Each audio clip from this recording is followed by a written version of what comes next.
Hey, what is going on, guys? It is Young here, and today I'm back in our Fortnite video. And in today's video, I'm going to be giving you guys some tips and tricks on some different ways to be really unstoppable kind of in this new meta. Because as you guys know, the recent update or the update they dropped just yesterday, or depending on when you're watching this video, the recent update is probably one of the best updates we've ever had in Fortnite, and for a lot of reasons which I'm going to get into in this video, and just some different ways to play that's going to make you really unstoppable after this update. And before we get into the video, I have a V-Buck giveaway. If you guys want a chance to win some free V-Bucks, all you need to do is to drop a like on this video, make sure you guys subscribe to the channel, turn on my notifications, and leave a comment down below of your Xbox gamer tag, your PSN gamer tag, or Epic account.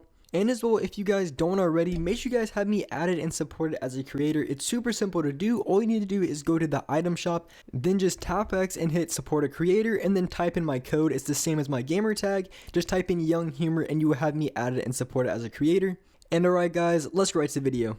Alright, so in this video, I'm going to be talking about some different tips and tricks when it comes to just being overall just dominant in this new meta.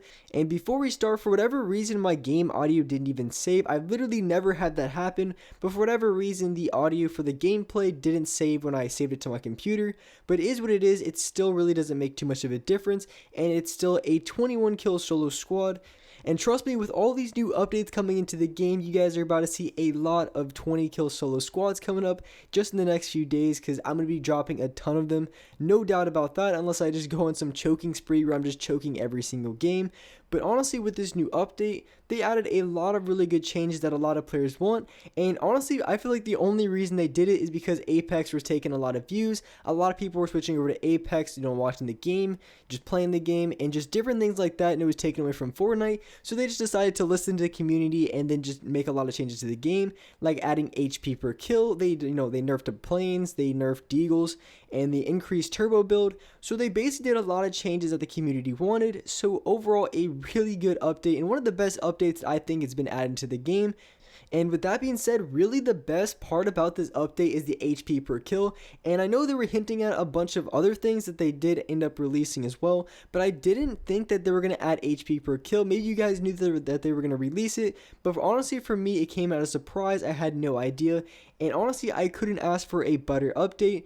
But because of these changes, I can really change my playstyle to play exactly how I want to play. I'm a very aggressive player. I like to play very, very quickly, push everyone that I can. And just having that HP per kill is going to make a huge difference in a lot of situations.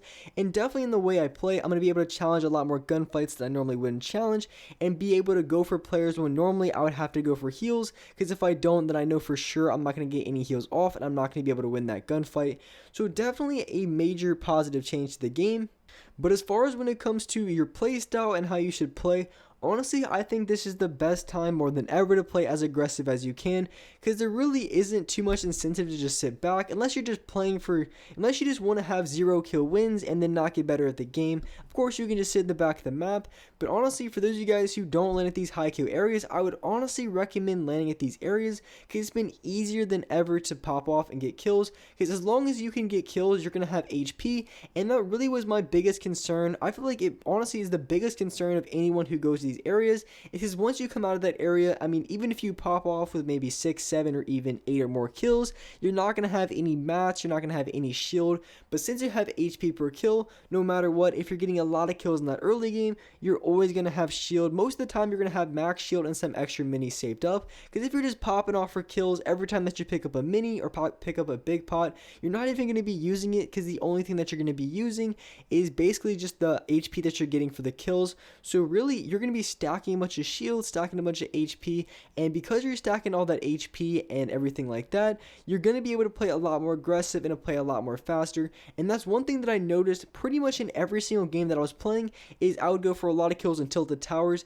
But the one thing that I really noticed is when I came out of tilted towers, there has been more people alive than when I normally come out, because I've been able to rotate out of tilted towers quickly. And I really feel like I'm going to be able to drop a 30 bomb pretty soon, as long as I just keep up solo squads and I can just win my gunfights in that late game and have a good early game. But as far as the amount of players that I've noticed, normally when I'm coming out of Tilted, I would maybe come out, 30 people alive, 40 if it was a really, really good game. But now I feel like it's even 50 to maybe even 60s. And by the time I get to the next team, it's still 40 plus. So this really can set me up for a really high kill game. So if you guys want to go for those high kill games, get those 18 kills, 17, or maybe even those 20 plus kill games, now is the best time to go for it. Just because of all these recent changes, it's been so much easier. You don't have to worry about planes going through your building, and you don't have to worry about your walls getting one-shotted by the deagle. And that's one major change that I've made into my game, is I pretty much don't even use the deagle anymore, because it's almost useless unless it's just a freshly built wall made out of wood. You're not going to be able to one-shot it, and at that point the other person inside the box is already going to have turbo build, so you're not going to be catching them by surprise and get a wall replace or anything. So in my opinion, the deagle is almost useless unless you're going for maybe a little bit longer range shots and you're just trying to hit those long distance or maybe those initial fights before you get into the gunfight. But for the most part, when it comes to taking other people's walls and just popping them out, the deagle is almost pretty much useless. So honestly, I don't even use the deagle anymore, and for most of my gameplays you guys are going to see, it's basically just AR pump SMG, and I've been rocking with the P90 over the blue SMG, just for the reason that it actually does more damage, and on top of that has a little bit bigger of a clip size, which is going to be ideal, especially if I'm playing solo squads or even duo squads. But with these new changes out to the game, especially when it comes to HP per kill, you can honestly play a little bit more reckless and you can get away with a lot more. Because say if you get a knock on a player and you go for a bad challenge, maybe you do something wrong when you're trying to thirst them, or whatever the case may be, maybe you get lasered in the back from an angle you didn't even see. Either way, as soon as you can get that kill on that player, no matter what, you're gonna be getting at least 50 HP, which is super helpful. It bails you out of a lot of situations where you normally wouldn't be able to.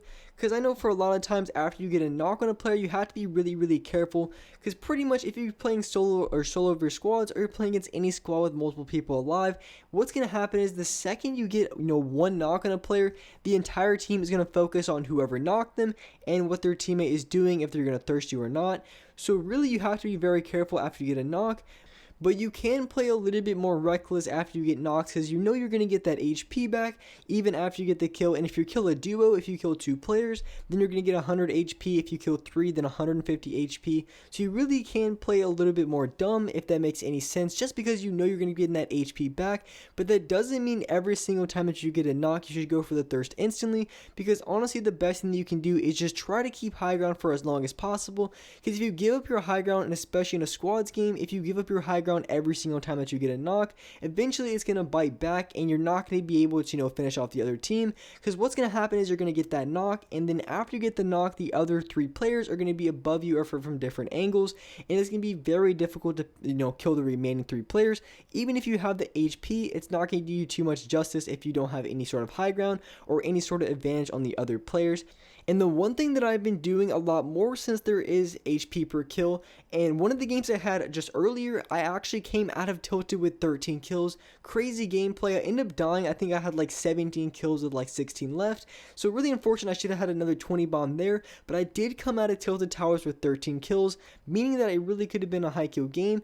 But the reason I was able to come out of Tilted with 13 kills is because what I did is, after I came in, since I knew there was going to be HP per kill, I would do whatever I can to try to land on a weapon, and as soon as I land for a weapon, I want to go for an elimination. It could be a fight in my own building, maybe a laser guy from across, but if I can get that 1 kill right off the start and I have a loadout, I'm going to be pushing the next player immediately. I'm not going to be waiting to loot up my entire building, and that's just one of the key factors, is you really don't even have to finish up looting, because as long as you have 200 HP, or at least 150, as long as you have a little bit of HP, you should be able to win the majority of your gunfights, especially against other players who are from other buildings. Just because a lot of the times off spawn, they're not going to be able to get that shield right away. And of course, sometimes they are, but the majority of the times, if you're pushing really quickly, they're not going to have any shield at all, and you're already going to have that shield advantage, and most of the time, you're already going to have better weapons. So being able to play really aggressive off spawn right after you get that first kill is going to be crucial to getting more kills. And if you can get that second kill right after you push another player, then you're going to be at 200 HP, which is going to set you up for more of an advantage against the other players. So playing very fast off the start is going to be essential to having really high kill games, and just to have more shield and just to have better loot overall. And that really is just some of the keys to just dominating after this new meta and after the new changes into the game. And with that being said, that's going to wrap it up for this video. Hope you guys enjoyed this video. Hope you guys liked it. And if you guys could, drop a like on this video. Make sure you guys subscribe to the channel if you haven't already. Turn on my notifications to be notified for every single new video. And alright guys, I'll see you next video.